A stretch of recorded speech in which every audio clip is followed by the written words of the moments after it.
Welcome to another episode of Ruff Talk VR, a weekly podcast with in-depth game reviews, exclusive developer interviews, and the latest MetaQuest and virtual reality news. We join our hosts, the father-son team of D. Scruffles and Stratus today, as they spend another episode breaking down and discussing the world of virtual reality. Hey, welcome to this episode of Ruff Talk VR. Today we got a loaded episode ahead of you, so I'll try not to goof around too much. But, right off the top, I do have to toot our horn a little bit. I try not to give ourselves credit all the time, but, this past Friday we had our Ruff Talk VR gaming showcase. It was our first ever one. We were hoping to make it an annual one, but we wanted to see how things went, before we got too ahead of ourselves.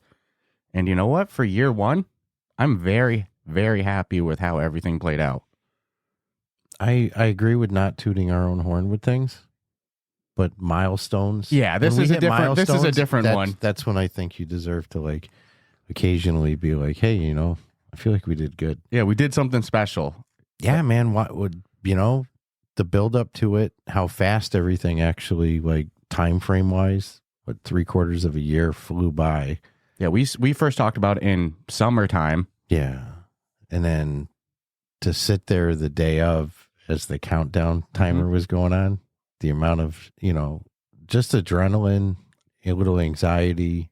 Not only during the countdown timer, the whole couple days leading into it. Well, of course. We were silly anxious and nervous and in all the good ways, but... My feeling was everything on the back end was done. Mm-hmm. It's all out of our control now.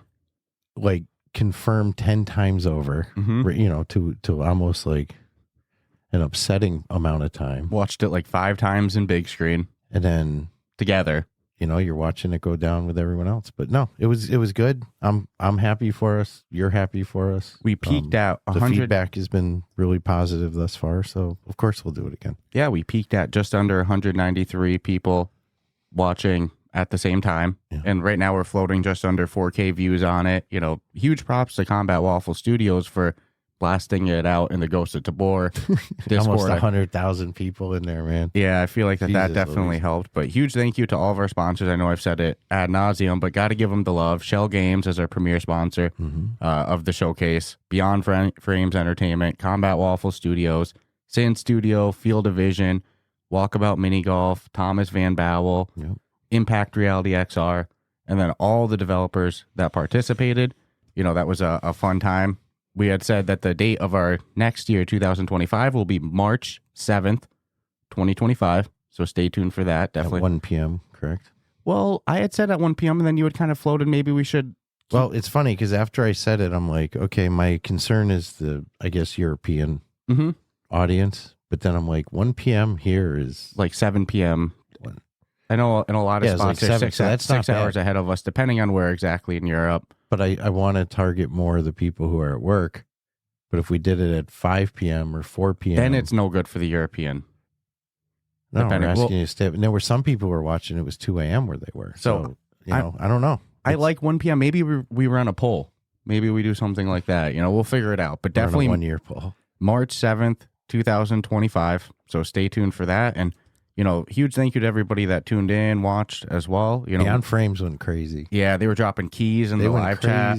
That was whoever was running that. We didn't know that was going to happen. Either. No, that was nothing we were in on. But you were like a lightning bolt pinning them. So anytime somebody posted a key to something, you just pinned it right on top. Yeah, and then I was also pinning, the Spire 2 discount code, which 40% off. As of today, is expired. Yesterday was the last day, but that was. Well, if you saw it, 40% off. That's incredible. Well, here's the thing, I think that it's our first year. We had no analytics or anything to supply in anticipation. We had nothing, any of the developers that supported us with sponsorship or participation were 100% taking a chance. We're a podcast. We're doing a gaming showcase. That's ridiculous. Way in over our head. So not every studio was able to participate, especially, some bigger, more corporate run ones that had to.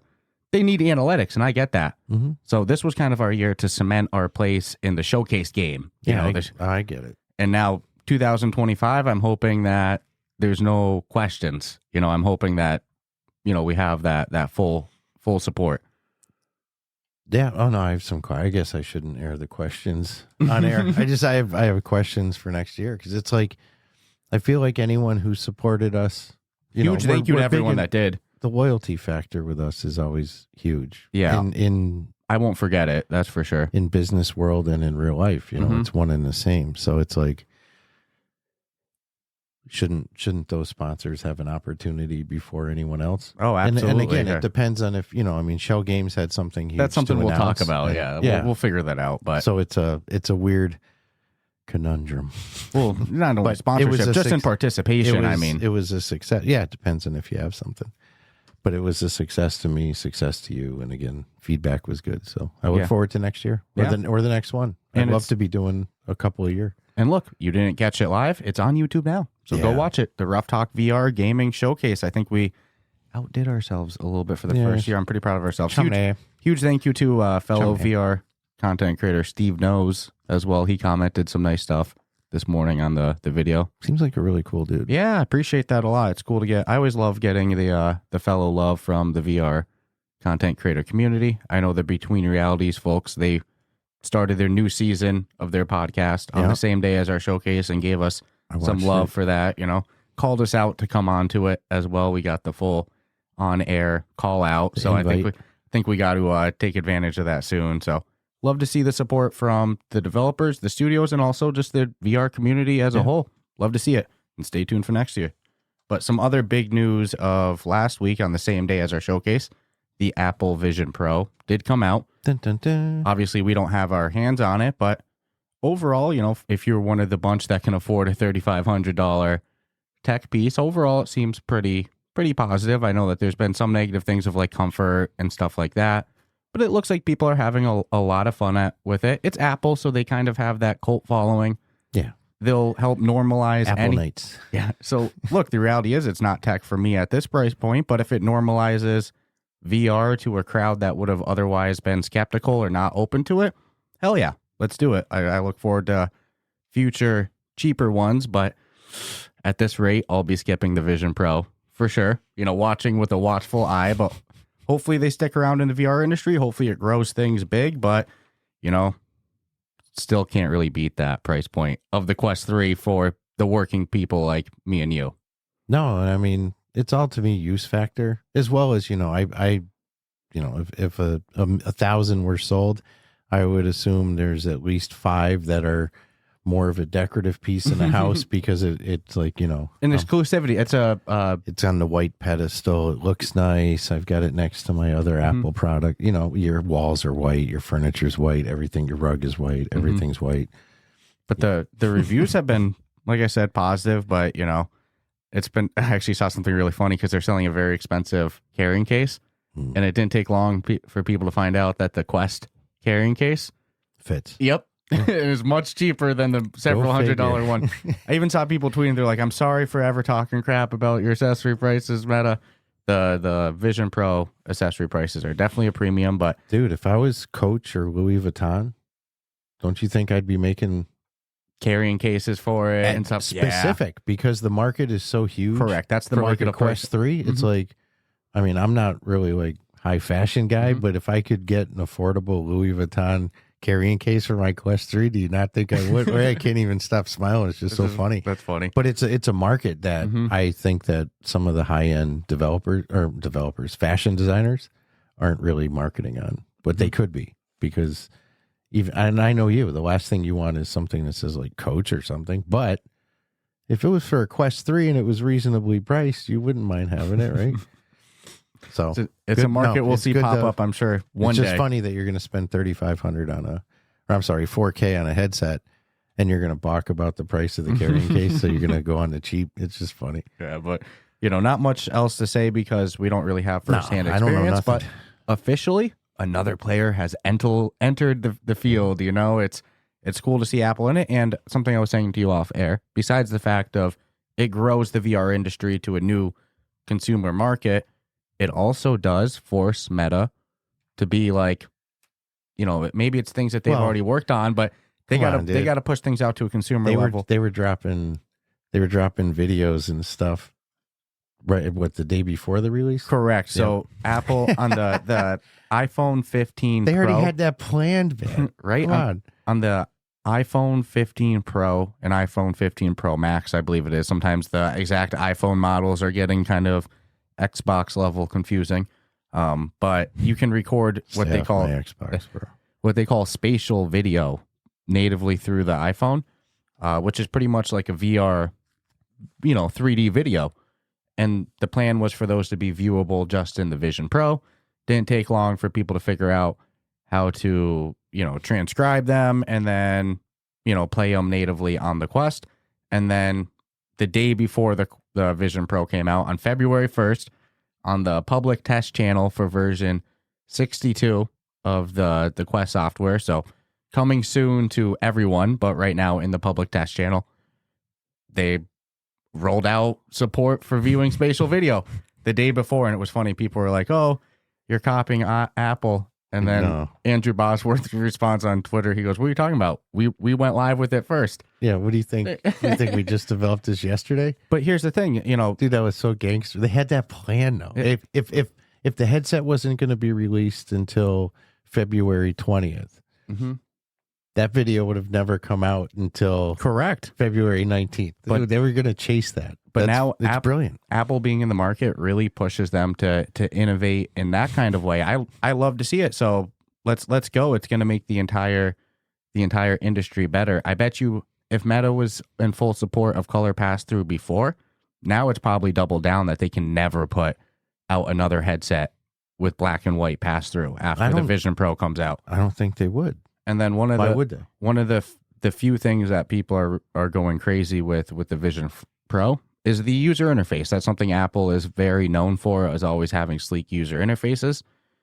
I'm sure Meta has been working on interface upgrades for a while, and probably with or without the Vision Pro, in the next 2 years or 3 years, we were going to see big user interface upgrades.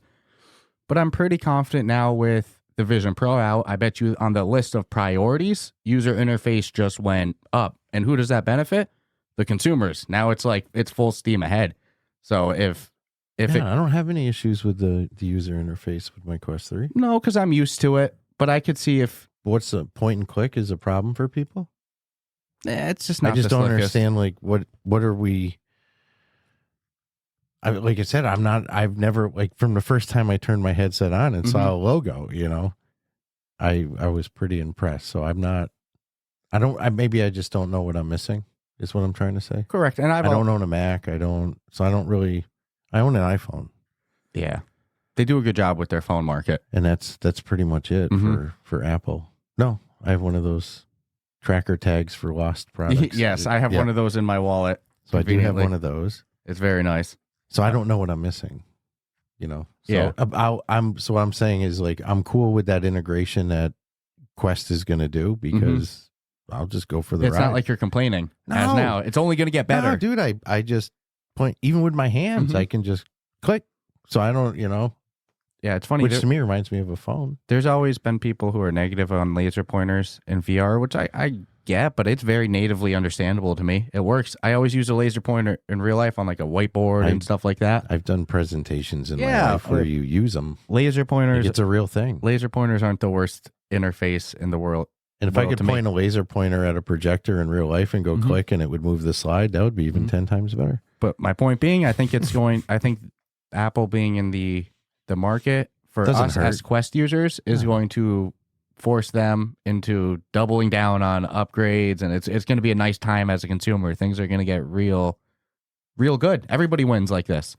So let's see. Maybe we'll see Nintendo in a couple of years. I'm going to talk about it. That Nintendo. I just don't. Going to talk about it every week until it's a reality. So things are good for VR right now. And what else is cool is last week we saw, out of nowhere, Meta's stock shot up $50 in the after-hour market. And why was that? That's because on their quarterly earnings report, it came out that for the first time, Reality Labs, due to the Quest 3, Reality Labs is their, AR, XR, and, their futuristic tech department, we'll say.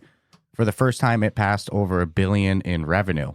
And then, hey, look, their biggest loss leader in losses, their biggest drain of funds for the first time showed that it's able to pull $1 billion in revenue in a quarter. hell yeah, everybody that was skeptical and the biggest reason that their stock was going down, of course that's going to reverse. And 50 in a day is crazy. You know, that was really cool to see. Yeah, it was a good. I have some stock, so I'm not upset about it. Yeah. And I expect there to be a little bit of a, maybe not a dip to where it was prior, but I'm thinking a little dip. And people are going to get smart the more that these headsets are being developed, and they're seeing the seriousness that Meta puts into it, and the fact that there's a lot of money to be made. And fuck yeah, people are going to start investing more heavy. And look at this competitive head-to-head shit. I saw people, you know, kind of being like, because Apple sold, the report is 200,000 Vision Pros, which is $1 billion, just over $1 billion in revenue as well. And people are like, whoa, Meta never did that. And look, Apple did it. And then it's like, boom, neck and neck. Literally the next week or two later comes out that they pulled $1 billion in revenue. Things are going to be... Oh, and the price difference is, you know, Jesus to Christ. sell $1 billion in Quest, but that also includes game sales, I believe, and stuff like that. You can buy 8... So that's like buying 8 Quests. You can buy 8 Quest 3s for the cost of a Vision Pro after tax and all that. Get out. You know, if you're going for the lower storage Quest, I should say. And let's not even talk about if you want to buy Quest 2s, which are still selling like hotcakes. I mean, the Quest 3 just hit dude, the Quest 2 is like almost like giving it away at this point. Mm-hmm. And they're liquidating. The Quest 3 is climbing those Steam charts for the most used headsets. It just hit the 3rd most used VR headset on Steam already. Shit came out in October. Well, I mean, Jesus, if you own a 2 and you get your paws on a 3 and put it on, it's very hard to go like, back. I don't know if I could go back to... I couldn't. Could you? I'd prefer not to. What would kill me? It wouldn't be the weight distribution. It wouldn't be anything. What would kill me would be the lenses. And booting in and seeing that black and white pass through would kill me. Those two things, it's like the pancake lenses and color pass through alone have made the Quest 2 to Quest 3 upgrade worth it, let alone the performance boosts in the game that it's like, I don't we take for granted. I don't want to go. But I'm not going to lie. I mean, I love having the 2 as a backup because if shit goes wrong, I live in fear. Yep. I agree. Like, granted, it's still under warranty till like what, October? And that's my first VR headset. That's my baby. I can never get rid of that thing. Oh, I'm not getting rid of it. Could never. Don't get it. That's twisted. my baby. That's But in a museum. if something happened to my 3, it's like, don't. I mean, I'm going to be forced to use it, but I live in fear of just something. I'm like, please don't. I had great luck with the 2, though. Yeah, never failed us. A Knock little on wood. technical software hiccups here and there. If it's But nothing long term. charging weird or booting up weird, being I funky. figured it out. Yeah. The biggest holdback for the Quest, the biggest software hiccup we ever had with the Quest 2 was updating games. Yeah. It was so weird. It was vicious. Yeah. I've not had that issue with Quest And 3. my download speeds with the Quest 3 are not even funny. I don't know how they... I don't know what they did, Right? but holy guacamole. It just downloads faster. I never would have thought that was the case. and installs fast. And, you know, I referenced that public test channel for version 62. There's some other cool stuff coming in it, like they improve the mic. You know, we talked about this a couple months ago. They've done that a couple of times, though, since release, haven't they? There were a couple adjustments made. There was rumor that they were, but I think it sounded to me like it was. That's it. Because it went from like ear-piercing loud to... Nothing documented, but it seemed like it. But officially, they're saying that they've putting out mic improvements, you know, which is slowing cool. down on the plosives, the P's and the T's. It's funny. That's a term that I would never have heard before, if not for podcasting. So it was very funny to see it in the release notes for a software upgrade. But yeah, mic improvements to the Quest 3, that's cool. And they're adding multiple room meshes being able to be saved. So when you do that whole scan your room, not draw your Guardian, the scan Just your room. the triangle scan. Yeah, before it could only save 1. Now it can save multiple. I think they even set up to 12. That's Dude, I do mine manual, and I've gotten smart. I hate to even say I do this. I go past this point I need to scan. I go to my full room. Yeah. When it says which is not smart because I'm now going behind TV and furniture. but it's the best mix. I felt like that gives me the best mixed reality experience. Yeah, I don't like swinging arms and shit and seeing a screen come up. Or the little, square blue outline's going to pop in. when I'm scanning my room and it says that you've scanned enough, 100%, I probably do about double that.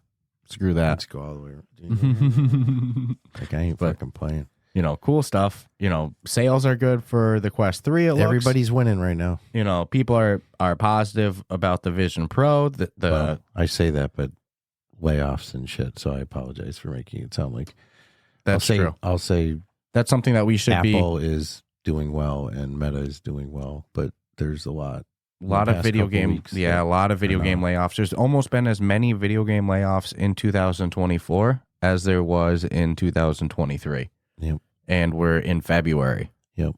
So I mean, some of it I understand is just readjustments from pre-COVID actual numbers and such, and others bringing studios, you know, more smaller but in-house. And then it's like when these huge video game conglomerates like Activision goes, well, we need to do layoffs. It's not just Activision doing layoffs. They own so many studios, and those layoffs trickle down to everyone. Yep. So it's also kind of a flaw when it was across the board. It was every flat screen, PC, VR. Everybody took a little chunk. I'm not the business expert, so don't listen to me. You know, I could be totally wrong, but I get skeptical when there's these huge, you know, own 200 studio companies like EA. EA decides to do layoffs. That hits the industry so hard, because how many studios does that affect? Same thing when Activision does it or Epic does it. It's such a trickle. I like the Combat Waffle Studios. I like the independent guys. Resolution Games, Fast Travel. That's perfect. Shell. You know, if they have to do layoffs, it's them. It's but not. At the same time, I mean, if you own 200 studios, right, or you got your hands in that kind of it. And again, I'd have to see the actual numbers for each studio, because maybe there were studios that they're like, look, it doesn't make sense to invest it here when we could put more resources there, and the only way to do that is, so there could be long-term benefits. But maybe things are good at your independent, your little studio, and it still gets hit with layoffs because it's coming from above. But that's where I'd have to see the actual budget. Yeah, that's why I said I'm not the business guy. I'm not the expert. If I saw the expense reports, then I could understand why somebody would be like, okay, well, financially it made sense. But if you show me a spreadsheet and it shows like positive cash flow down the board, and at the end of the day you're looking at a fat nut and you're still laying off there, things are weird. That's not normal. Like that doesn't make sense. So you'd have to really look at each and every individual studio and be like, what's the real bottom line here? But that's still, you know, no matter what the reason, I wouldn't want anybody to get laid off. No. But at the same time, other studios are hiring. So I see it every week on LinkedIn. It's like, and we're talking really good studios. Yeah, but I think that the amount of jobs that have been, you know, terminated is much greater than the amount that have been opened. Depending on your specialty. I don't follow like a lot of like the hirings of the flat screen situation. I'm pretty sure flat screen is where most of these layoffs have been as well. Yeah. There were some VR ones.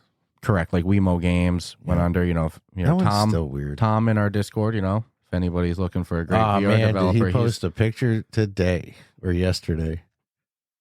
I didn't see it. I remember how he's been in a lot of pain. He's been suffering. We posted the picture of the results. Oh, no, I got to look at it. Oh, it's gnarly.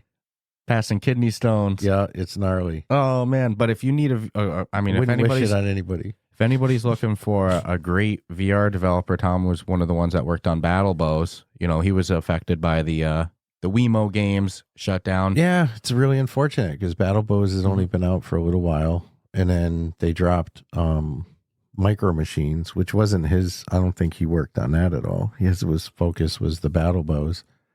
And like fucking 2 weeks later, they closed shop. So something had to be kicking long before they released both of those. And I just don't. It sucks. But Tom's a great human being. So wicked good personality. Yep. He didn't ask us to do it, but we'll throw it out for him. Type of guy you definitely want on your team. Yeah, good energy. Yeah, good energy. There's no way that. I'm sure he has bad days, right? Everyone does. Thus far, like every day in Discord, this guy's positive. Yeah, good guy. But good guy. But yeah, no, the layoffs in the video game industry definitely real this year. Hopefully everybody recovers over the next year and leading into 2025. I also wonder how much opportunity that creates in the VR space when you've got people who are like, you know what? Leaving, you mean I'm fired from flat screen? Now they're like, now I'm going to hell yeah. We don't know what's about to be open. That's just us trying to be positive about some something. Unreal 5 skills coming over. Yeah, that doesn't downplay the severity. Correct. There's still people. No. But we're just trying to make positive of anything. Everything creates an opportunity. I don't care how bad the situation. There's an opportunity created because of it, and it's just finding that opportunity. So maybe Tom will land the best VR studio that he's ever landed at next. Maybe everything works out. But wishing everybody who's been affected by the video game industry layoffs, the best. Hopefully things turn around big in 2024 and 2025. And like you said, hopefully some of these people come over to VR and make some cool shit, because I'm open for that. That everybody wins. Not like complaining. That. So let's do one more, and then let's take an ad break, and then we'll talk about some games coming in, the rest of February. Okay. But Zenith or Zenith? I always say Zenith. VR. I would say Zenith just because Zenith is like the Warrior Princess. Fucking TV. Yeah. No, that was Xena. What was the Warrior Princess? Xena. That was Xena, not Xena. XENA. Yeah. You remember that TV show? Dude, people love that. Yep. They show to this day, there's like a cult following. Dude, I would turn on Sci-Fi Channel in like 2006, and they would be playing replays of that. Do you remember Sci-Fi Channel? What an obscure ass channel, but nonetheless. I think that's who had Mystery Science 2000, Theater 2000 there. But back in the day, we actually reviewed Zenith. Pretty good concept for what it was. It never really fully captured me. I couldn't put in the same hours into it as I could other flat screen MMOs like Star Wars The Old Republic or Star Wars Galaxies or Guild Wars or anything like that. But it was an attempt at the VR MMO field, and it does have a little cult following. Well, they announced that they're switching from a paid model to free to play. So you can hop into Zenith. Go check that shit out. Yeah, no, that's a cool move, and it's still able to somehow. I don't know who pays for the servers. Yeah, sometimes that's a scary thing. Yeah, going free to play. Well, it's usually Pop One did it. Mm-hmm. Sometimes it works out really good. They bang out that skin money, dude, all day, every day. I am so down for cosmetics to be like the paid model for things, but I'm also biased because I'll support a cosmetic model as a user. Gods of Gravity. I think we both have. Mm-hmm.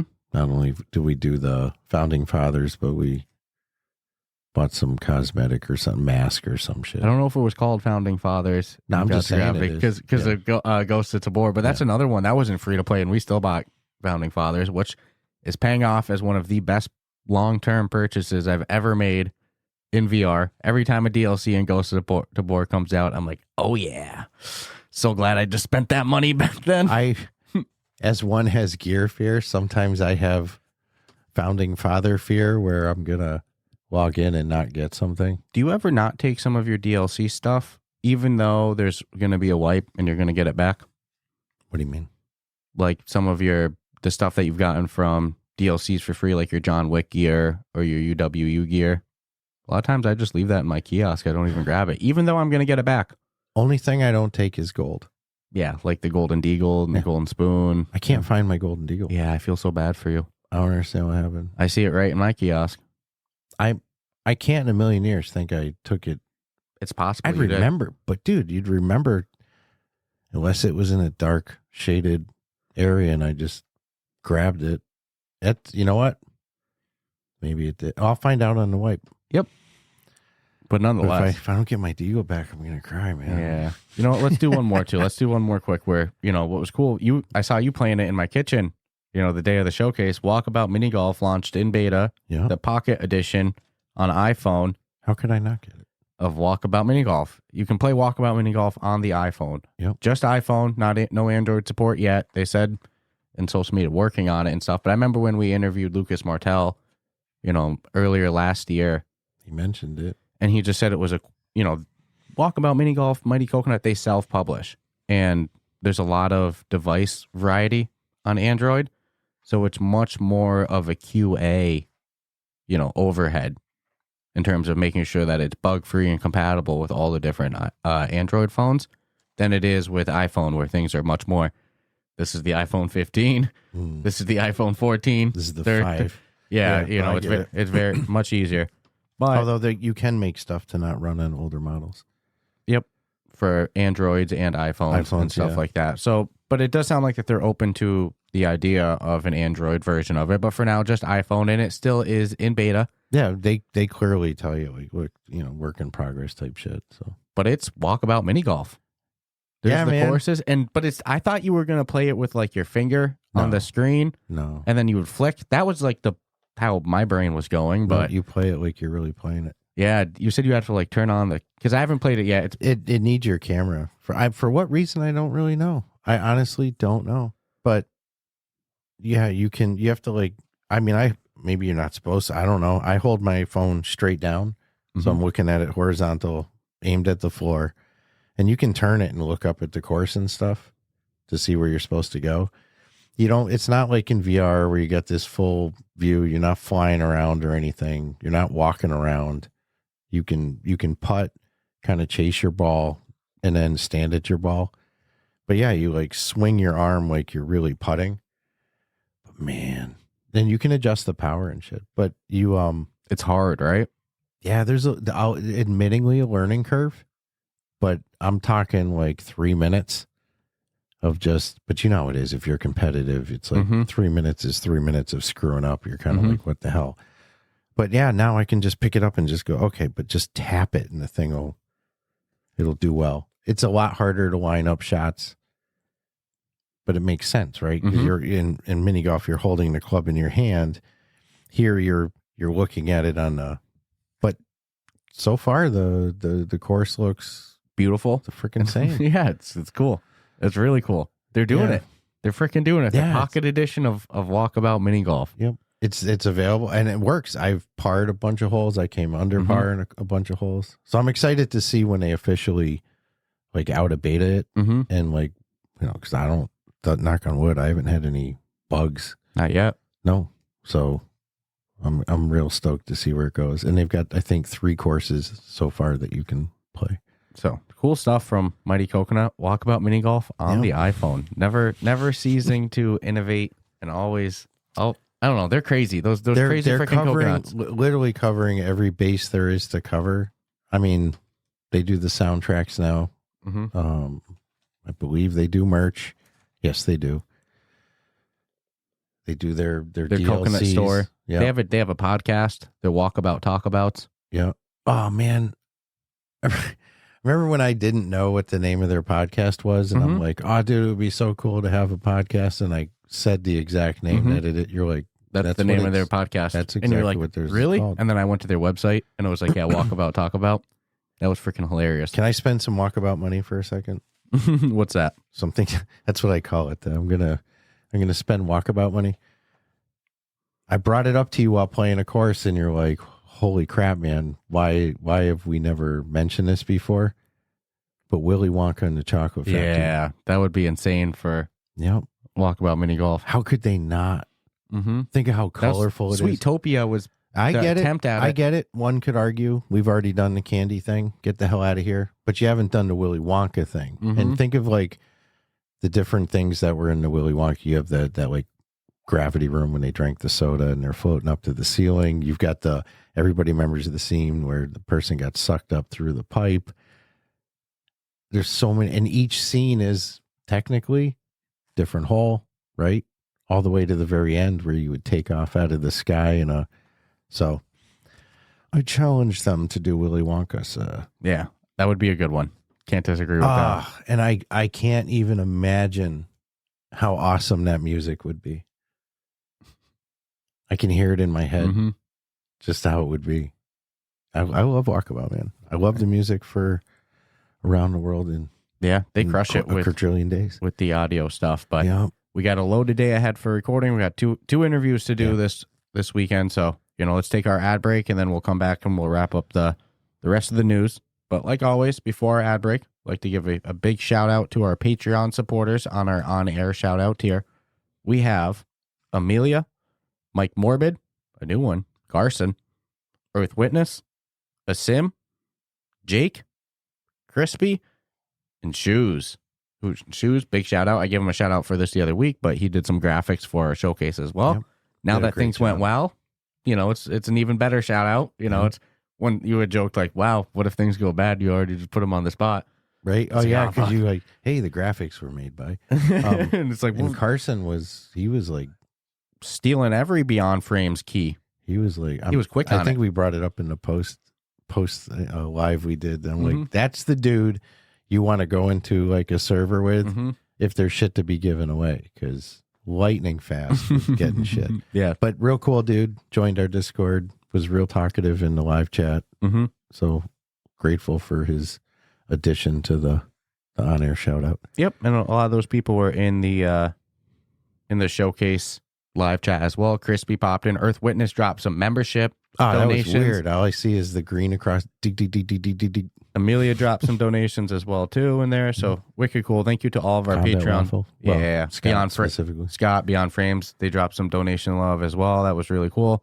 So I think TPZ dropped some as well. So wicked cool stuff. Thank you all for your support. Thank you to, like I said, our Patreon supporters we listed there. Thank you to our other Patreon supporters not on the on-air shout out tier.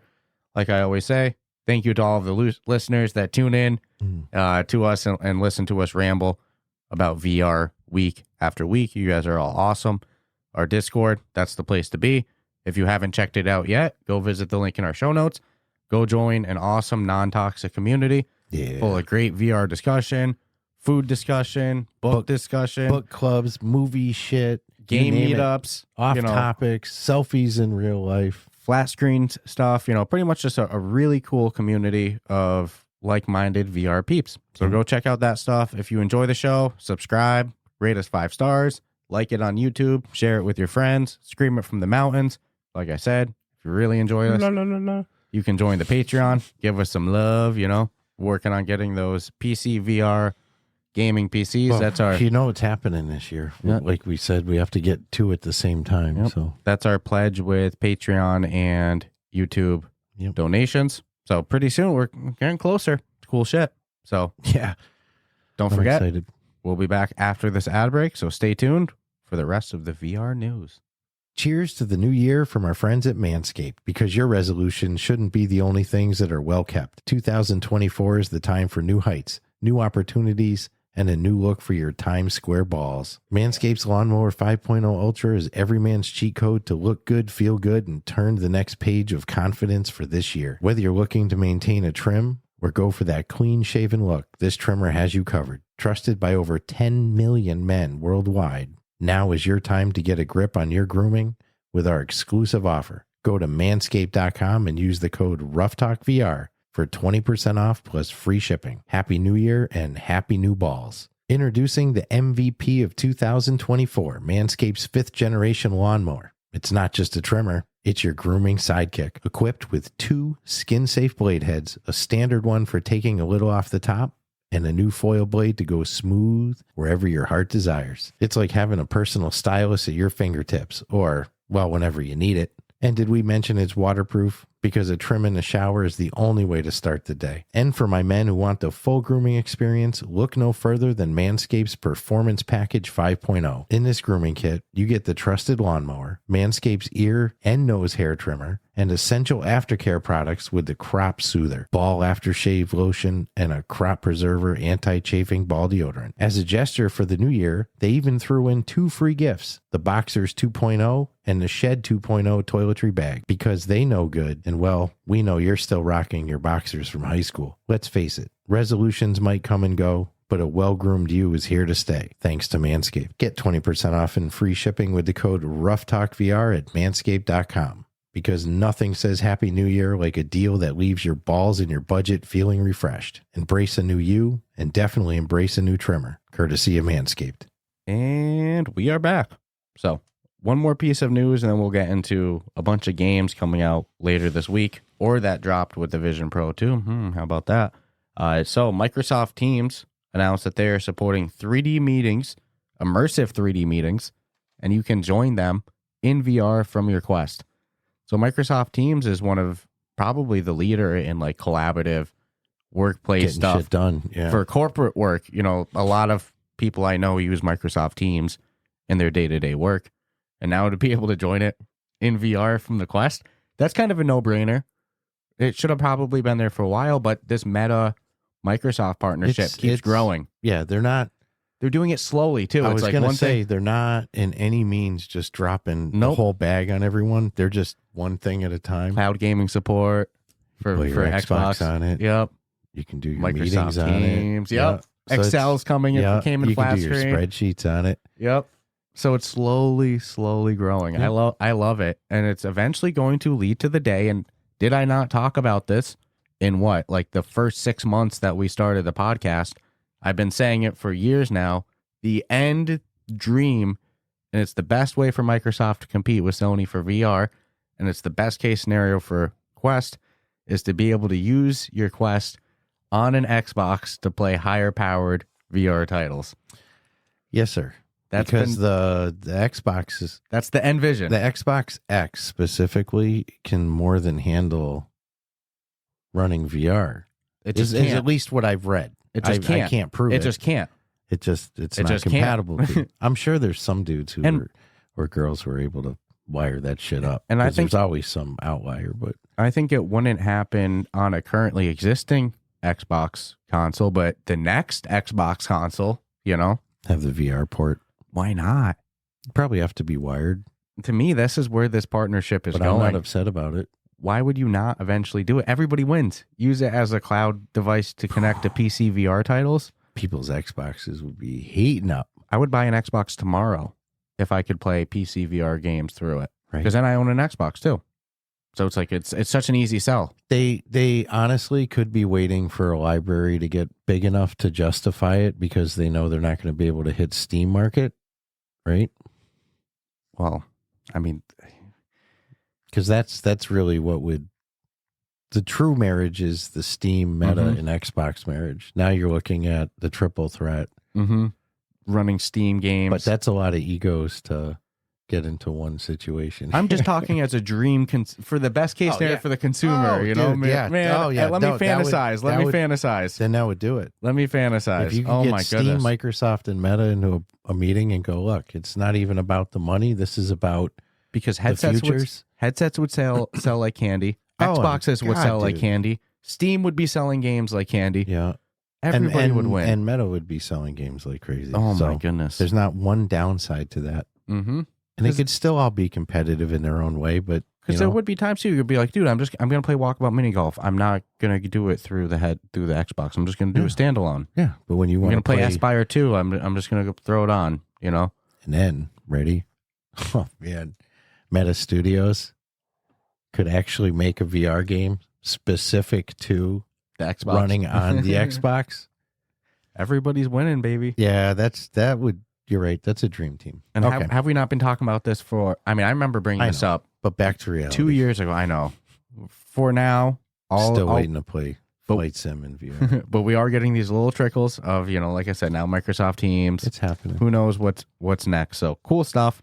A bunch of stuff coming to the Quest. But real quick, we did see some cool stuff drop for the Vision Pro that we'll never get to check out, like Soul Spire from Soul Assembly, the team behind Drop Dead the Cabin. They dropped a puzzle game native to the Vision Pro.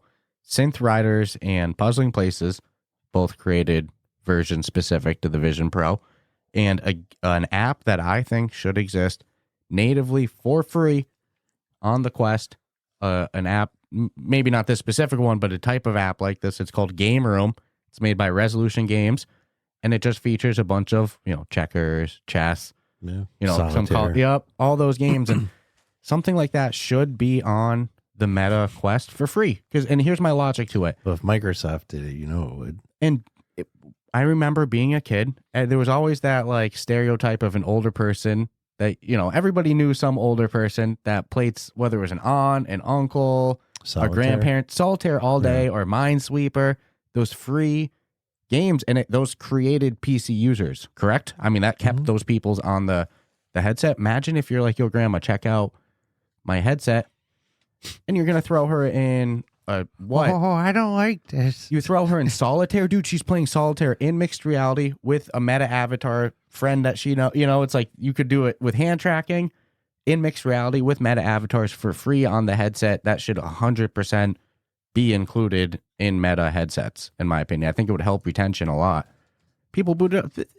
Remember like those Casino Royale games? Yeah. Too, all those things really helped user retention, in my opinion, back in the PC days. So huge props to Resolution Games for putting out that app on the Vision Pro. I think if Meta released Solitaire, people would be pissed.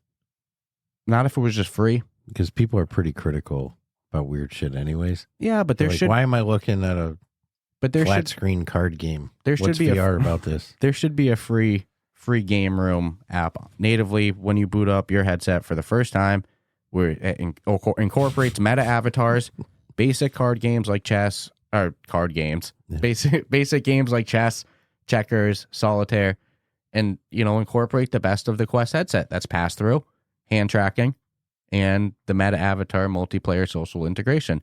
Boom, playing solitaire on your table in mixed reality. Come on, dude, that would be badass. Just saying. So huge props to Resolution Games, and just saying, Meta, take note. That's a good one.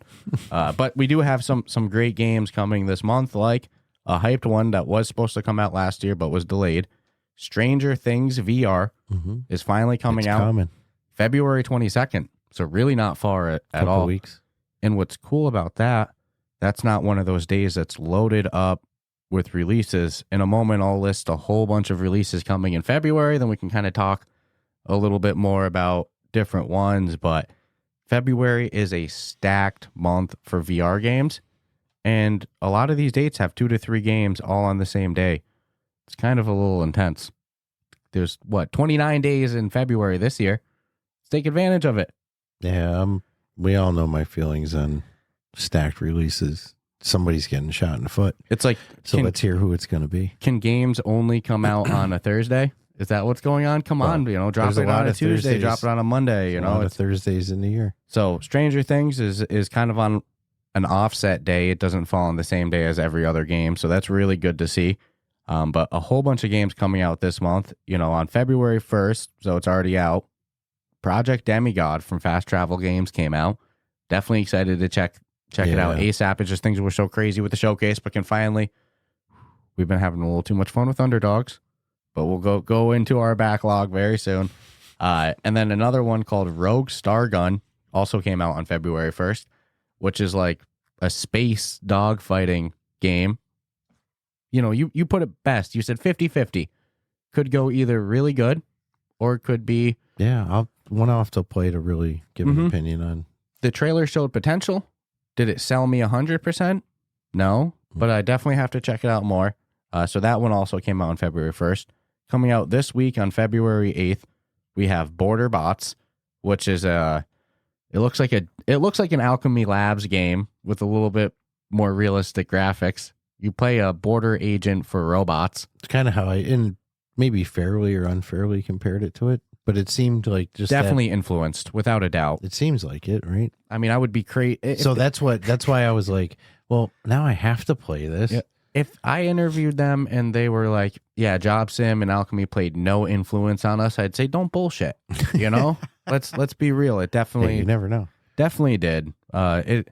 People can come up with the same idea with never knowing each other. I was a little skeptical. In a way, it reminds me, I'm not always the biggest on cooking and bartending games. We had a blast with Cookout. That was kind of the exception, but even that hits a point in the game where it gets freaking a little too hard. A lot of times these kind of work-esque games, they kind of lose me. But you know what, man? You brought me full circle. You were like, no, it looks enough like an Alchemy Labs game that I have to give it a fair shot. Yeah. And you know what? That was... Because on paper, being told that you're going to like, hey, dude, this is this great game called Job Sim, and you're going to go to work, and you're going to be like, dude, hey, you want me to do this after getting home from work? You want me to go back to work? But then you play it and you realize, like, oh, this is fun, man. And then this, it looks like it has that Alchemy Labs humor. Yeah, we'll see. I'm excited to try it. Yeah, without a doubt. And then also on February 8th, Dragon Fist Kung Fu is graduating from App Lab to the official store. So congratulations to them. Unfortunately, that's the same day as Border Bots, and unfortunately for every game that comes out for the next week after this one, Ghosts of Tabor is also coming out on February 8th. if I was a game release, I would be like 2 weeks before or after Ghost of Tabor, and I'm happy. Don't put me 14 days within that one because Ghost of Tabor is going to crush it on the official store. Just under 100,000 Discord members, and they're doing growing their official fast release. And now you've got all these, players who might have taken some time off for a bit coming back. It's just we have an interview with Scott Albright, the CEO, dropping this week to hype it up as well. But yeah, that's gonna steal the show on February 8th without a doubt. Hold back on your February 8th. Ghost of Tabor to the official store, baby. We've been waiting for this day. Give it a week. We've been having a blast going in, knowing that the wipe is right around the corner. We're fighting aggressive. We're dying a bunch. I'm officially broke. And you want to see how fast you can spend 400K? Ask me. Yeah. But 400K Coronas went fast when it's wipe season. Let's go, baby. It's like I'm losing it anyway. Yeah, let's go have fun. And I even said, because I was going with loaded ass backpacks. I'm like, if I die, I'm supporting the economy right now. Let them get a good kill. Going in with peaches, tangerines, spoons, a couple NRSs, some wraps, some spare rounds, the best vest I could get, the best helmet I could get. Yeah. Why not? It's Christmas. Yeah. Support the economy. It's all going away in a week or two anyway. So Ghost of Tabor on February 8th. Then this one I'm super excited for. Max Mustard, who was in our gaming showcase as well. A nice little dev diary featuring Richie. Richie's fucking awesome. Yeah, one of my favorite people in the VR industry. Gotta meet that dude someday. Wicked supportive of the podcast as well, too. So that's always cool. So Max Mustard dropping on February 14th. And then also on February 14th, the Titanic VR game is coming out. The time traveling one that shoots you back into the Titanic and you got to escape play it. That one so bad. Yep. Also comes out on February 14th. Again, there's more days in the week than than Thursday. Beeps. I know it's probably not up to the developers. There's probably not only up to me. It's probably everybody. So many factors. I have no idea the way it works, but it makes no sense to drop so many games on the same day. Also on February 15th, there's a game called Undercover coming out. And then also on February 28th, we have a game called Rock and Roots coming out. Rock, Roots, Reggae. I think Rock and Roots, that was the co-op. Was that the 5 to 6 hour co-op campaign one? Yep. Yes. That one looks really good. It's co-op. And then also sometime in February, we're seeing Pirate Queen VR come out at some point. They haven't said an exact date. This one has Lucy Liu. It's like a VR narrative adventure. More than just a voice for this one. She's actually an executive producer on the Pirate Queen. She's not playing, man. I really hope we could. I'm going to make an effort. Let's see if we could get Lucy Liu on the show. Do you know how huge that would be? Yeah, her and the director would be. Both would be good ones, nice. Yeah, because they seem like a good duo together. Yeah, and two perspectives. Let me tell you, man, it's weird to see someone from Hollywood be driven to do a VR to do a VR experience. So there's huge backstory to it. How did you discover VR, and what made VR the medium that you wanted to go with for your story? I got so many questions. When you've got juice in Hollywood, it's Lucy fucking Liu. Lucy Liu, dude. Dude, don't even get me started. That's Come on, crazy. That's huge. Yeah, it's mind blowing, and from what we've seen in the trailers for it, it looks good. I can't wait for a little narrative storytelling adventure. Am I expecting, to go in and have Dungeons of Eternity combat? Get the hell out of here. No, but I'm looking for a story. Correct. Yep. I'm looking to take in something in classic good storytelling. I want to feel the emotion. I'm sure it's going to hit me at some point. I want to have feels. It's funny that my expectations is nothing with the gameplay. I'm expecting to do kind of a walkthrough, little search, little find the clue, maybe some puzzle, whatever. Find out. But my high expectation is the story on this one. It's funny how it goes. But the Pirate Queen VR at some point in February, it's supposed to drop. It's coming. I am excited. So a whole bunch of Quest releases coming in February. Hopefully in March and April we start to see them spaced out a little bit. That's a great total number. But again, 29 days in February. I'm just saying. A Friday game release. There's March and April too. A Tuesday game release doesn't hurt. A Wednesday, a Monday. It's not only Thursday. I'm just saying. But nonetheless. We did also see some other good VR releases coming this week on February 8th, but this one's to Steam and PSVR. And this is one of those few titles that aren't on the Quest that I just go, ugh. If I had a PSVR 2, this is what I'd be playing. You know, No Man's Sky VR is definitely one of those. Gran Turismo VR, definitely one of those. And also this one, Legendary Tales, is getting a full release because it was available in kind of an early access beta version before on Steam. But the full release is coming to Steam and PSVR 2 on February 8th. And it's a single player or co-op adventure RPG game with crafting, dungeon crawling, upgrades, skill trees, quests, and it looks freaking good. I'm so envious that we don't get to play it. You know, you were like, nah, you know, it sucks means nothing to us, you know? And that's the damn truth, unfortunately. Might as well show me a Lamborghini. But make note of it, Legendary Tales, when we get our PC gaming computers, Legendary Tales is on my list because I am so freaking hyped for this one.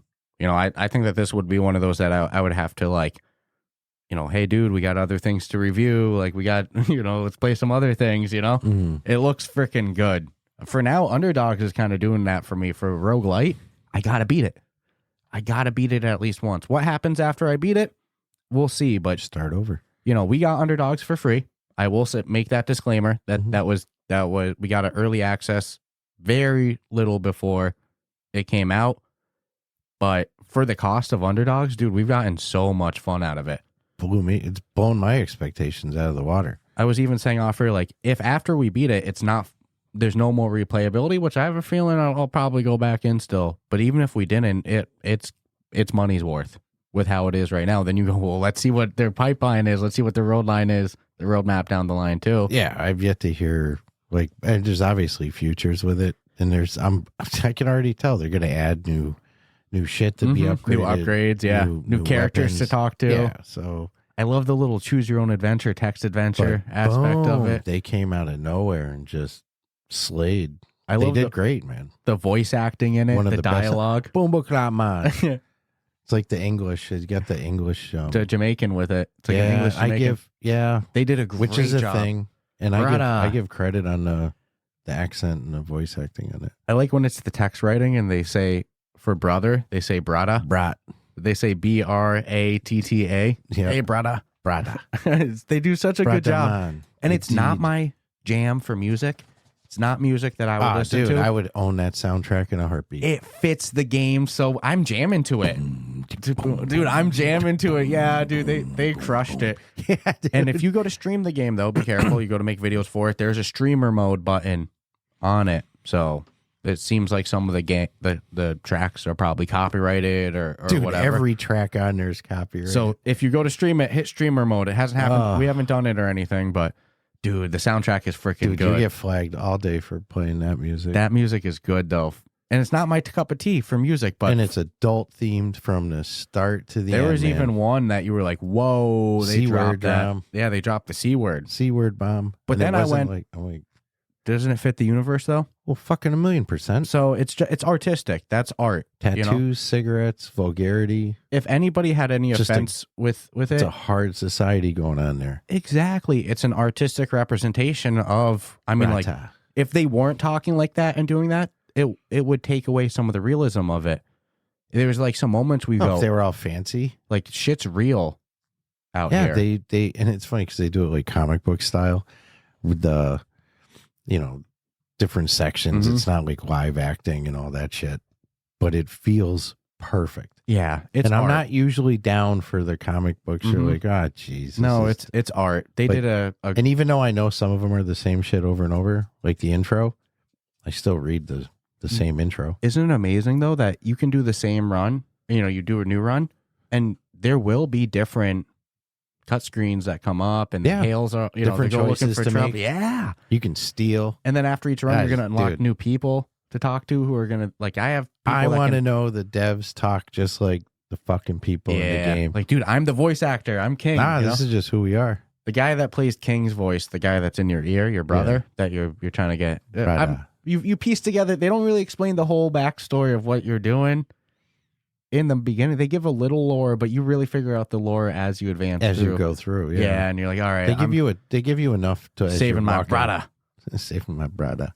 Dude, The game is so freaking good. DED for dead. Wasn't even on my list to talk to, but that's how Legendary Tales is going to be for us if we ever get to play it. I already know, but Underdogs is stealing the show. So 2 more quick things to talk about. A game that it was leaked a couple days before that it was going to be announced. I was like, oh, damn, somebody slipped up. But Vertigo Games is working on a VR adaptation of the Metro series. It's a series that I never really went deep into, but takes place in 2030. It's funny because it came out in like 2010, and now we're getting closer. Which 2030 seemed far away. Yeah, now it's not. Now it's kind of not far. Yeah, it's 6 years. What the hell, man? Shit we're getting like closer. this. Yeah, but it's kind of like a stalking, stealth, horror-esque vibe game. It looks like Horror. Yeah. Don't get me started. Yeah, you played Flock of the Low God last night. Oh, I'm fucking Started screaming. But let me finish on Metro Awakening quick. But it's coming from Vertigo Games. It's coming to PSVR, Quest, and Steam VR in 2024. So fans of the Metro series are getting a full-blown VR version this year from Vertigo Games, who does not disappoint. Reputable. So it's good. They have full confidence in me. But yeah, Flock of the Low God had you like going, dude. Yeah, I don't want to. It's good. Yeah. They were in our showcase as well, from top right corner. Yeah. Makers of Atlas Mystery, another phenomenal game that should be on the official store.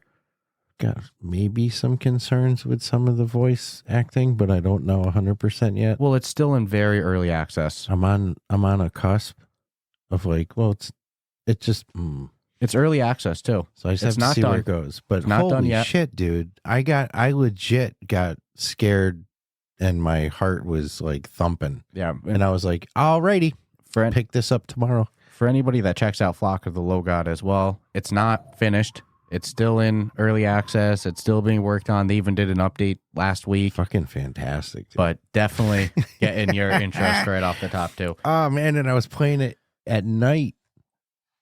That's crazy. Yeah. The only saving grace is that we were in party chat and you were still playing Underdogs. Yeah, you had said, I'll go into Flock of the Low God. I said, you have fun with that. Mm-hmm. I'll be in Underdogs. And dude, I was on day 9 last night of Underdogs. Fucking day 9's hard, man. Just about to win. I had the Rhino come out. I beat the Rhino, plus all the random enemies that they threw at me. My left arm's at like a third health, and then my right arm's at like 2/3 of health. My cockpit's at like half health. I beat the Rhino, and then, I'm like, oh my God. The gorilla comes out with more enemies. What I've learned is if you kill the side enemies, but the big animal's still there, the little enemies are going to keep coming until you beat the big animal. So best interest, just to take out the big animal. So I have the gorilla robot and two pit dogs, robot dogs trying to take me out that are turboed, right? So I'm fighting the gorilla. He takes out my left arm. So now I'm down to my right arm. And my cockpit's blown out. So next shot on my cockpit, I'm out. And I had a perk on my left arm, which was fingers on my left arm, and I had the knuckleball on my right arm. And I had a perk with my fingers that I have bonus locomotion movement speed with that arm, but it halves the locomotion speed on my right arm. But now the slow arm is the only arm I have, and it's my only punching arm. So I'm going in and out with the gorilla. You'll know what I'm talking about. Anybody that played well, it's my best move in there. Throw myself back and then throw myself forward and launch a punch straight down the middle with it. So I start popping the gorilla, bah, bah, and then he stuns and he freezes. So I'm like a movie. I'm like, bashing him, and then I kill him, and I'm sweating, like I'm pouring sweat. I'm out of breath. I literally swung my arm as hard as I could for like 30 seconds, just killing this gorilla, and then I'm like, yes, 2 dogs to take out. And then in the left of my eye, in my peripheral, I see the dog coming right at my face. Exposed cockpit. Boom. You dead. New game. DED. Start from the day one again. I was like, oh, man. Bumbo crap, man. Yeah. Underdogs is so freaking good. Dude, they killing it. For 2024. I literally went, no. It's holding up. And I fell to my knees. Out of breath, sweating. I mean, dude, for a video game to get that type of feeling out of it, great stuff. And then last piece of news, the Quest Plus games for February, 2 great ones if you ask me. I Expect You to Die 1 and Dyschronia Chronos Alternative. It's a lot of content Yeah. for a month. I know. I expect you to die will keep you busy for a while. I saw people hating on it, but the reality is because What's they're the like, hate? I already own those games, whatever. Here's the thing. If you're a longtime VR user or you're like a me and you user that have like every game that comes out, So far. it's not going to be But the service for you. Quest Plus wasn't for us. And that's Quest my point. Plus is for the new person, VR user. Yeah, you just jumping in. It's like, boom, now you don't. I expect you to die for and free. They're giving you good ass content. Well, for the $5, but it comes with 6 months with the headset. Yeah, I'm just saying, you're getting good lengthy content. So Yes. you're getting your money's worth. They The had value's Walkabout there. Mini Golf the other month. Yeah. I mean, dude. And just because A you Fisherman's downloaded Tale. it last month didn't mean it went away this month. So No, you still have it as long as your subscription's active. Correct. Just make sure to So- claim it that month. Otherwise, you miss your don't opportunity hate to get because you it. already own everything. Yeah, that's because it's not for you. If you already own everything, it's not for you. That's the reality. I'm It's not- for a new I viewer. will give Xbox a lot of credit. Because they do the library setup.